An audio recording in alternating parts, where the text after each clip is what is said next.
नमस्कार, जय जोहर, जय छत्तीसगढ़। आप सभी का स्वागत है अद्वैत एजुकेशन में। और हिड़मा के एनकाउंटर के बाद एक सवाल जो बहुत सारे लोगों के मन में वापस से जन्म ले रहा है, फिर से कयास लगाए जा रहे हैं कि क्या सलवा जुडुम की वापसी हो चुकी है। सलवा जुडुम क्या है और सलवा जुडुम क्यों बैन किया गया, वो भी देश के सर्वोच्च अदालत यानी कि सुप्रीम कोर्ट के द्वारा। तो इसके बारे में हम समझते हैं। आइए वन बाय वन जानकारी लेते हैं। सलवा जुडुम बेसिकली अगर हम बात करें तो इसको लेकर दो थ्योरीज हैं, अलग अलग कहानियां हैं और अलग अलग इसके शुरुआत के मायने माने जाते हैं। पहले जो थ्योरी आती है कि जो लोकल आदिवासी थे बस्तर क्षेत्र में, उनकी नक्सलियों से कुछ झड़पें होती हैं, कुछ उनसे अनबन होती हैं और उसके खिलाफ उन लोग हथियार उठा लेते हैं। लेकिन बड़ा सवाल यह है कि सर उसको हथियार देता कौन है। शुरुआत में यह कहा जाता है कि जो लोकल तीर कमान थे या कुछ और दूसरे उनके पौराणिक हथियार जो होते थे, ट्रेडिशनल जो यूज करते थे, उससे उन लोग लोहा लेते हैं क्योंकि उन लोग भी प्रभावित थे, उन लोग भी प्रताड़ित थे। और इस तरह से नक्सलों के खिलाफ ही वहां के लोकल आदिवासियों ने एक मूवमेंट शुरू किया जिसको सलवा जुडुम नाम दिया गया, यानी कि शांति का अभियान। बट एक और थ्योरी है जो यह कहती है कि इसकी जो शुरुआत है, ये कांग्रेस के कद्दावर नेता थे जिनकी हत्या भी हुई 2013 में। जो एक झीरम घाटी कांड हुआ था छत्तीसगढ़ में, एक बहुत बड़ा पॉलिटिकल मर्डर था जिसमें इन नक्सलाइट्स ग्रुप ने यानी कि माओवादियों ने ये कांग्रेस के बहुत सारे नेताओं की और साथ ही साथ हमारे जवानों की हत्या करी थी। तो इसके बारे में भी हम जानकारी लेंगे। तो ये माना जाता है कि ये वो लीडर थे, ये वो जो नेता थे, क्योंकि इनको बस्तर टाइगर भी कहा जाता था। तो महेंद्र कर्मा जो हैं, उन्होंने इस अभियान की शुरुआत करी है। चलिए ठीक है, शुरुआत जैसे भी होगी, अमली जामा पहनाने का जो काम है, इसको एक बड़े स्तर पर ले जाने का जो काम है, वो इन्होंने किया था। कहीं ना कहीं दोनों थ्योरीज एक दूसरे के साथ मिलती भी और कुछ अलगाव भी हैं, दोनों में कुछ अलग अलग चीजें भी मिलेंगी। लेकिन एक्चुअली इसका इंपैक्ट कैसे हुआ, कैसे लोग प्रभावित हुए और सुप्रीम कोर्ट को क्यों इसको बैन करना पड़ा, आइए शुरुआत से शुरू करते हैं। तो सबसे पहले जैसे मैंने बताया कि इस अभियान का जो नाम है वो होता है एक शांति अभियान। ये इसलिए शुरू किया गया था ताकि बस्तर क्षेत्र में जितने भी नक्सल हैं, और नॉट इवन इन बस्तर, क्योंकि सबसे ज्यादा चर्चा बस्तर में था, इसलिए ये न्यूज भी बस्तर से संबंधित है। और ये जो बैन किया गया वो भी इसी रीजन में किया गया था। तो यहां पर जितने भी नक्सलाइट लोग हैं उनके खिलाफ लड़ने के लिए आदिवासी आगे आए। अब देखिए, ये चीज इनको पता था, यहाँ की सरकार को, प्रशासन को, कि लोकल लोगों में भी कहीं ना कहीं आदिवासियों को लेकर थोड़ी सी नाराजगी तो है। अब ये कुछ लोगों में नाराजगी थी और कुछ लोगों में सहानुभूति थी। ऐसा नहीं होता कि कोई भी चीज वन साइड होता है, ये आपको भी पता है, हमको भी पता है। मतलब जैसे आज सरकारें चलती हैं, सरकारें चुनी जाती हैं, तो दोनों टाइप के लोग होते हैं, कोई सरकार के समर्थन करते हैं, कोई सरकार का विरोध करता है, ये ऑब्वियस सी बात है।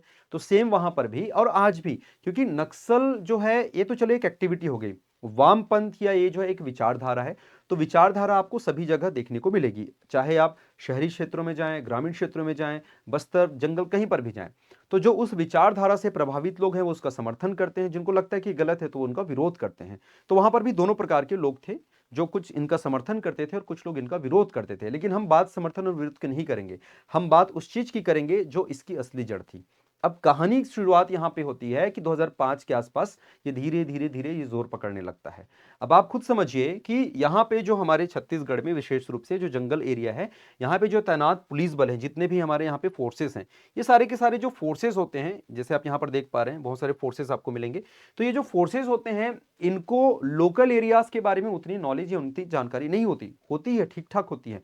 लेकिन यदि आप किसी लोकल से पूछेंगे जो सदियों से वहां पे रह रहा है, जो कई समय से रह रहा है, क्योंकि कई बार इनका ट्रांसफर या पोस्टिंग भी होता था, इन ऑफिसर्स हैं या फिर जो हमारे सैनिक है, सिपाही है, तो उनका ट्रेनिंग होता जरूर था, लेकिन कई बार उनकी पोस्टिंग भी अलग अलग जगह होती थी। तो कंपेरेटिवली अगर आप देखेंगे तो ज्यादा जो मूवमेंट की जानकारी है वो इन लोकल ट्राइब्स लोगों को ज्यादा होती थी। सरकार ने यह सोचा कि क्यों ना इन्हीं ट्राइब्स को, मतलब इन्हीं आदिवासियों को, जो कि नक्सल से तो ये भी प्रभावित है, ये भी प्रताड़ित है, क्यों ना इनके खिलाफ हम इन्हीं को ही यूज करें। तो हमने बताया कि शुरुआत कुछ और तरीके से हुई थी, लेकिन धीरे धीरे इसका जो रूप है वो बदलता चला गया। और अब देखो, ऑब्वियस सी बात है, अगर पुलिस इनको हथियार दे रही है या पुलिस के ऑफिसर्स इनको हथियार दे रहे हैं तो अपनी मनमर्जी से तो दे नहीं सकते। तत्कालीन जो भी सरकार वहां पर जिम्मेदार थी, जो भी सरकार थी, तो वो ही करेगी ऑब्वियसली, क्योंकि सरकार की ही जो निगरानी में या फिर उनके जो आई के अंडर ये सारी चीजें करी जा रही थी। तो सरकार ने यह एक फैसला लिया कि क्यों ना इन लोकल आदिवासी जो लोग हैं उनको हम ये हथियार देते हैं।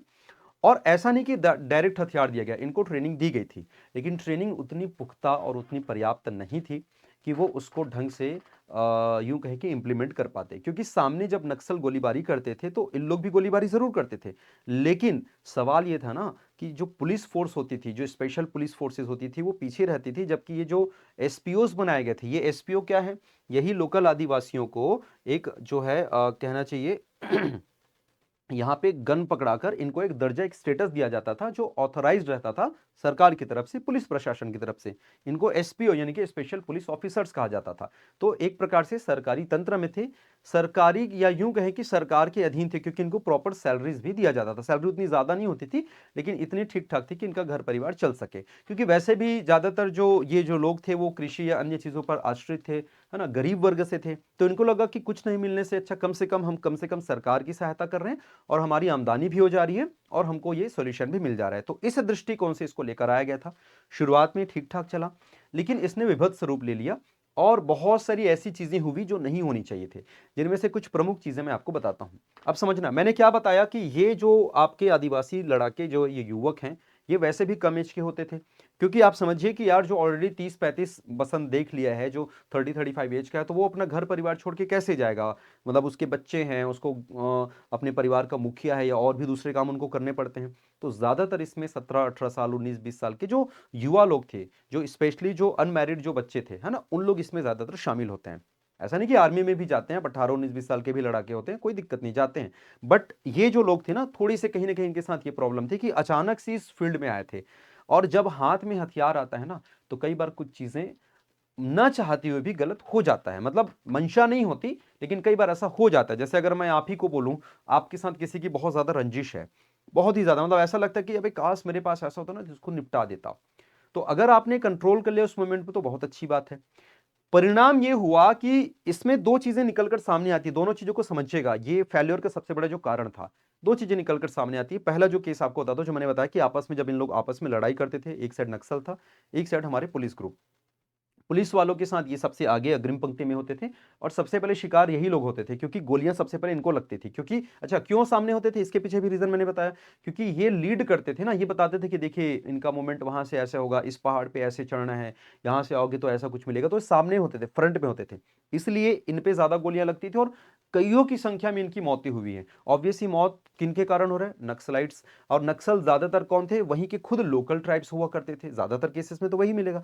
मतलब ये एक थ्योरी भी गढ़ी है कि आदिवासी ही आदिवासी के खिलाफ, और ये बिल्कुल सही था, क्योंकि ये भाई साहब ये भी तो आदिवासी थे ना, ये भी ट्राइब्स थे। नक्सल ग्रुप में जो लड़ाके आते थे वो भी ज्यादातर ट्राइब्स हुआ करते थे।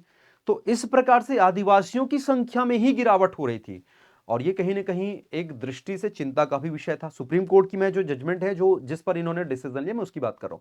तो ये भी चिंता का विषय था। ये अचानक से नहीं हुआ, इसको कम से कम 6 से 7 साल लगे, बताया ना, 2005 में लगभग शुरू होता है और 11 में जाके इसको बैन किया जाएगा। अभी आगे की कहानी सुनो।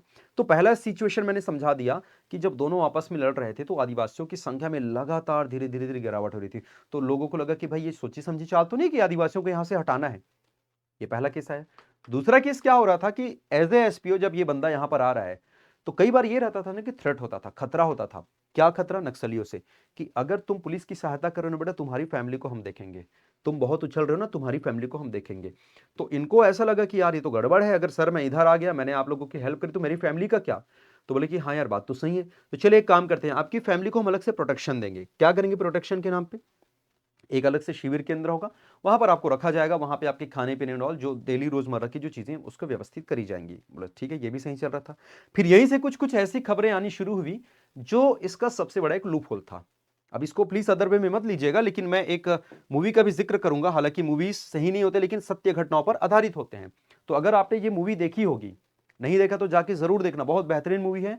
इसमें रियलिटी दिखाया गया है बहुत हद तक, क्योंकि प्रकाश झा की मूवी जो रहती है वो जो सामाजिक परिदृश्य है, राजनीति से प्रेरित होती है, और जनरली उसमें बहुत सारी चीजें दिखाई जाती है। हालांकि ऑब्वियसली बात है, मूवी जो रहता है वो एक, इसमें कोई ऐसा क्लेम नहीं करता कि सत्य घटना पर आधारित, काल्पनिक बोलते जरूर है, लेकिन जो मूवीज होते हैं, जो सिनेमा होते हैं, वो हमारे समाज का आईना होते हैं। स्पेशली पहले की मूवीज ना, अभी तो बहुत सारी मूवी भाई मत ही देखना, बट पहले की मूवीज में जरूर ये सारी चीजें होती थी। तो नक्सलियों ने तो किया, इसमें कोई दिक्कत नहीं है, नक्सलियों ने तो बिल्कुल शोषण किया, लेकिन कुछ ऐसे भी फोर्स के जो लोग थे या कुछ पुलिस के ऐसे लोग थे जिन्होंने भी न चाहते हुए भी वो चीजें उनको करनी पड़ी, जो कि गलत था, अनैतिक था। अब ये क्या है आप लोग डिटेल में समझ लीजिएगा, एक बार इस मूवी को जरूर देखना। तो कुछ ऐसी शिकायतें या कुछ ऐसी चीजें आई जो उनके विश्वास से पर्दा उठ गया। उनको लगा कि यार हमारे प्रोटेक्टर ही हमारे साथ गलत कर रहे हैं, हमारी माताओं बहनों के साथ गलत कर रहे हैं। ये एक एंगल था। दूसरा एंगल ये था कि जब इन लोग शहीद हो जाते थे या इन लोग की जब मृत्यु हो जाती थी, किनकी, ये जो एसपीओ जो बनाए गए थे, जो स्पेशल ऑफिसर्स थे, जब इनकी मृत्यु हो जाती थी, तो जब इनकी मृत्यु हो जाती थी तो इनके फैमिली वालों का क्या? इनके जनरली जो जमीनें हैं या तो उनको किसी और को ट्रांसफर कर दिया जाता था, अगर कोई सिंगल बचा है तो फिर कोई इसको देखने वाला नहीं होता था। मतलब कहीं ना कहीं ये हो रहा था कि एसपीओ आपने बना तो दिया, सलवा जुड़ूम आपने स्टार्ट तो कर दिया, लेकिन भाई नैतिक रूप से भी जिम्मेदारी पूरे परिवार वालों की नहीं ली जा रही है। मतलब कहीं ना कहीं उनका जो परिवार है वो जुड़ने के बजाय बिखर रहा था। ये सबसे बड़ा मेजर रीजन था, बिखराव, टूटना और आदिवासियों की संख्या में लगातार कमी होना। यही सबसे बड़ा एक रीजन था कि इसको क्या कर दिया गया, बैन कर दिया गया। लेकिन यहीं पर खत्म नहीं होता, सुप्रीम कोर्ट ने तो चलो अपनी तरफ से बैन कर दिया, उसमें कोई दिक्कत नहीं थी, क्योंकि भाई सुप्रीम कोर्ट अगर कुछ डिसीजन ले रहा है तो सोच समझ के लेगा। किसी ने उस पर दायर किया है, याचिका दायर किया है, पीआईएल लगाया, जो भी किया वट, तो कुछ सोच समझ के किया होगा। तो सुप्रीम कोर्ट की जो बैच रहती है, ये जो जज साहब रहते हैं, है ना, कहाँ गया इनका फोटो, ये अभी शायद बीच में कुछ प्रेसिडेंट या वाइस प्रेसिडेंट के रूप में अभी अपनी उम्मीदवारी भी किए थे, क्या नाम है इसका आप कमेंट करके बताइएगा। तो उस समय तत्कालीन जज हुआ करते थे, तो इन्होंने ये निर्णय दिया और स्वागत योग्य कदम था। मैं बिल्कुल सहमत हूं, क्योंकि इस तरह से आप किसी को भी हथियार पकड़ा के तो नहीं भेज सकते, स्पेशली किसी को मारो, किसी को मतलब ये करो एंड ऑल करके, क्योंकि भाई ये सरकार की जिम्मेदारी होती है नागरिक की सुरक्षा करना, और उसके लिए आपने पुलिस प्रशासन तैनात किया हुआ है। पुलिस अगर कम पर है तो आप भर्तियां ज्यादा करें या कुछ और दूसरे तरीके अपनाएं, तरीकों में चेंज किया जा सकता था, लेकिन आपने सीधा सीधा हथियार पकड़ा दिया। और ये सीधा सीधा घातक साबित हो रहा था, क्योंकि मरने मारने तक की कहानी सीमित नहीं थी। मैंने फिर से बताया ना, कहानी सिर्फ मरने मारने तक होती तो चलो इसको मैनेज भी किया जाता। परिवार टूट रहे थे, परिवार उजड़ रहे थे, लोगों के जो भावनाएं हैं, लोगों के जो ट्रस्ट है वो धीरे धीरे धीरे खत्म हो रहा था। और ये बहुत ज्यादा निगेटिव हो जाता अगर इस निर्णय को नहीं लिया जाता, यानी सलवा जुड़ूम अगर बंद नहीं किया जाता, तो ये फोर्सफुली बंद होता तो बहुत ज्यादा प्रॉब्लम हो जाती। तो ये निर्णय सही था कि उस दौरान इसको जो है 2011 में इसको सीधा सीधा बंद कर दिया गया। तो आई थिंक ये चीजें आपको समझ आ गई होंगी कि कई बार आपसी रंजिश, ये जो लड़के रहते थे कई बार अपने ही लोगों के साथ ये चीजें करते थे, बंदूक की नोक पे कुछ गलत चीजें कर लेते थे। ऐसा कई बार बहुत सारी घटनाएं देखने को मिली हैं। कई बार पुलिस वालों के साथ ही गलत हो जाता था, कई बार आदिवासियों के साथ गलत हो जाता था, कई बार आम जनता के साथ। मतलब चूंकि आपके हाथ में बंदूक है, आपको उतना सेंस नहीं है और आपकी उतनी रिस्पॉन्सिबिलिटी भी नहीं होती ना एक्चुअली, कि भाई मेरा जॉब चला जाएगा या मेरा ऐसा हो जाएगा, मेरा वो हो जाएगा। They don't think too much about that. और ये सब चीजें एक व्यवस्थित रूप से ना हो पाने के कारण, एक स्ट्रक्चर वे में ना हो पाने के कारण इसको स्थगित किया गया, या फिर यूं कहें कि इसको सुप्रीम कोर्ट ने बैन लगाया। कब? 2011 में। लेकिन कहानी यही नहीं रुकी। जब 2011 में बैन किया गया, उसके बाद भी आपको अलग अलग इसके रूप में आपको देखने को मिलेंगे। जैसे फॉर एग्जांपल आपने देखा होगा डीआरजी फोर्स। समझना, ये सब क्वेश्चंस आपके इंपॉर्टेंट बन सकते हैं, आ सकते हैं। What is this DRG? DRG जो फोर्स होता है, ये नक्सलियों के खिलाफ एक मूवमेंट स्टार्ट किया जाता है। ये स्पेशली जिला स्तर पर होते हैं, यानी कि डिस्ट्रिक्ट रिजर्व गार्ड या फिर फोर्सेस, ठीक है। तो ये जो होते हैं डीआरजी जो फोर्सेस होते हैं, वो जिला स्तर पर तैनात किए जाते हैं और इसके लिए अलग से वैकेंसीज निकलती है, जहां पे वहां के लोकल जो युवा हैं वो अप्लाई करते हैं और उन्हीं को ही प्राथमिकता या उन्हीं को ही मौका दिया जाता है। तो डायरेक्टली सलवा जुड़ूम तो नहीं था, लेकिन उसी का एक एडवांस रूप था कि हम आपके ही वहीं के लोगों को, हम इस नक्सल प्रभावित क्षेत्रों को बचाने के लिए या यूं कहें एनकाउंटर के लिए, हम इनके यहीं के लोकल आदिवासियों का, लड़कों का या लड़ाकों का, बच्चों का हम यूज करेंगे। तो ये डीआरजी है, अभी इसमें कोई दिक्कत भी नहीं है, ये चल रहा है, डीआरजी फोर्सेस अभी चल रही है। दूसरा एक और आपने सुना होगा बस्तर फाइटर्स, ये भी आपने सुना होगा, न्यूज में कई बार आता है। बहुत सारे लोग इसमें क्लेम भी करते हैं कि यस, हमने जो है बहुत सारे लोगों को लाइक क्या बोलते हैं, नक्सलियों को हमने उड़ाया है, नक्सलियों को हमने मारा है। ऐसा बहुत सारे ये जो लेडी ऑफिसर्स हैं स्पेशली सब क्लेम करते हैं। अच्छा, डीआरजी की आवश्यकता इसलिए भी महसूस करी गई थी, बहुत सारे जो नक्सलाइट है वो आत्मसमर्पण करते थे। मतलब सोचिए कि सरकार की जो मंशा थी वो कैसी थी, और ऐसे इरादा गलत नहीं था, लेकिन फिर जो इसके परिणाम होते हैं वो कई बार गलत हो जाते हैं। तो इरादा क्या था कि भाई देखो, जो ऑलरेडी 10 साल एज अ माओइस्ट या फिर एज अ माओवादी काम कर चुका है, उसको पूरे मोमेंट के बारे में पता है, उसको पूरे घटनाक्रम के बारे में पता है, कौन कैसे जाते हैं, क्या करते हैं, कैसे कैसे इनका ठहराव होता है, गन कैसे चलाया जाता है, वो सारी चीज 10 साल में उसने सीख लिया है। और अगर इसको अगर हम अपने सेना या सॉरी मतलब अपने पुलिस फोर्स के अंदर अगर हम रख ले, तो कहीं ना कहीं हमारा इन द सेंस स्टेट का फायदा है, ऐसा सरकार सोचती है। तो ये सही है, सोच तो सही है, लेकिन फिर उसके जो ड्रॉबैक्स आते हैं, ड्रॉबैक्स मतलब जब पता चला फॉर एग्जाम्पल कि मैं एक ऐसा बिलोंग करता हूं कि पहले मैं नक्सल मूवमेंट में, देन मैं यहां पर आके क्या कर रहा हूं कि मैंने जो है एक एज अ डीआरजी फोर्स मैंने ज्वाइन किया। अब क्या होगा कि जो मेरे साथ पहले मेरे कुछ दोस्त होंगे जो ऑलरेडी वहां पर होंगे, उनको लगेगा कि अरे यार ये तो साला हमारा खबर देगा, ये तो यार कहीं ना कहीं हमारे साथ गद्दारी करेगा, धोखा करेगा, एक काम करो इसकी फैमिली को पकड़ो। तो ये सबसे बड़ा प्रॉब्लम है, फैमिली वाला आ रहा था। और इसीलिए ये फोर्सेस जो है इसको सीधा सीधा क्या करा गया, मतलब ये सलवा जुर्म था, इसको बैन किया गया। अब मैं वापस आता हूं, ये जो भाई साहब है महेंद्र कर्मा, जिसको बस्तर टाइगर के नाम से भी जानते हैं, क्योंकि इन्होंने बहुत बड़े स्तर पर इसको जो है सपोर्ट किया, लोगों को बहुत ज़्यादा कह सकते हैं कि उत्साहित किया कि आप जो हैं इसमें जुड़िए, इसमें आइए। और यही कारण था कि जब 2011 में बैन हुआ, धीरे धीरे ये मामला शांत हुआ, तो 2013 में जो ये हमला हुआ था, याद रखना आप सभी को पता होगा, जो झीरम घाटी जो कांड हुआ था 25 में 2013 को, तो उस घटना में सबसे पहले जब ये गाड़ियां रुकी, काफिला जब इस पे हमला हुआ, कई सारे कांग्रेस नेता, बड़े लीडर्स, बहुत सारे लोग थे, तो नक्सलियों ने, अच्छा 1000 की संख्या में थे भाई, बहुत सारे लोग थे, उन्होंने सीधा सबसे पहले बोला कि महेंद्र कर्मा कौन है। मतलब सोचो, उसको इन लोग जानते भी नहीं थे, तो अंदाजा इस बात का भी लगाया जाता है कि हो सकता है ये लोग आंध्र प्रदेश के नक्सलाइट रहे होंगे। तो पूछा गया कि महेंद्र कर्मा कौन है, और उसकी मतलब बहुत नृशंस हत्या करी गई थी उसकी तो उस दौरान।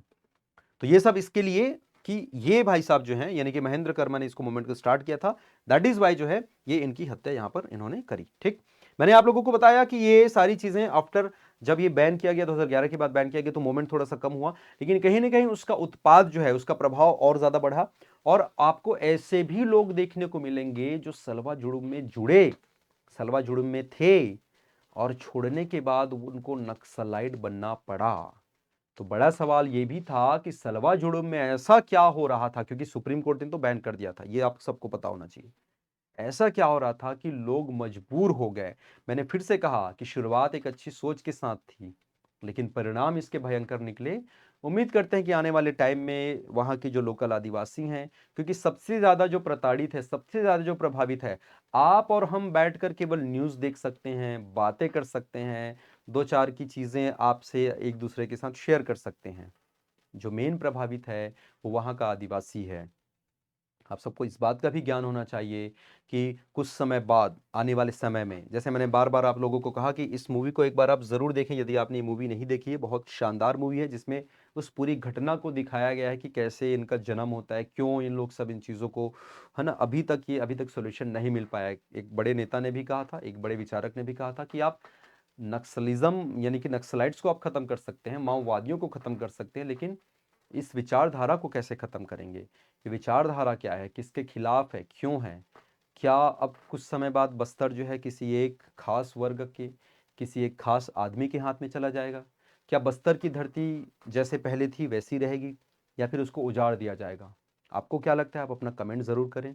सलवा जुडुम क्या था, क्यों चर्चा में था, मैंने आपको बताया, है ना।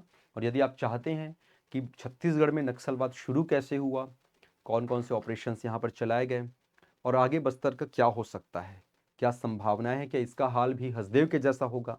यदि आपको ऐसा लगता है कि इस वीडियो पर, इस टॉपिक पर एक वीडियो आपको बनाना चाहिए, तो डेफिनेटली आप मुझसे कमेंट करिए, जितने वैल्यूएबल कमेंट्स हो सकते हैं। इस वीडियो पर आपकी क्या राय है ये ज़रूर कमेंट करिएगा, और हमारा एप्लीकेशन डाउनलोड करना ना भूलिएगा, क्योंकि अद्वैत एजुकेशन में आपको जो है हम फ्री क्लासेस भी आपको प्रोवाइड कराते हैं। बहुत सारी आपको मैराथन क्लासेस ऑलरेडी इसमें देखने को मिलेगी, तो आप इस स्कैनर के थ्रू हमारा एप्लीकेशन भी डाउनलोड कर सकते हैं। तो बनी रही हमारे साथ अद्वैत एजुकेशन के संग, ऐसी कुछ नई इंफॉर्मेशन आपके साथ मिलेगी। Thank you so much. जय हिंद।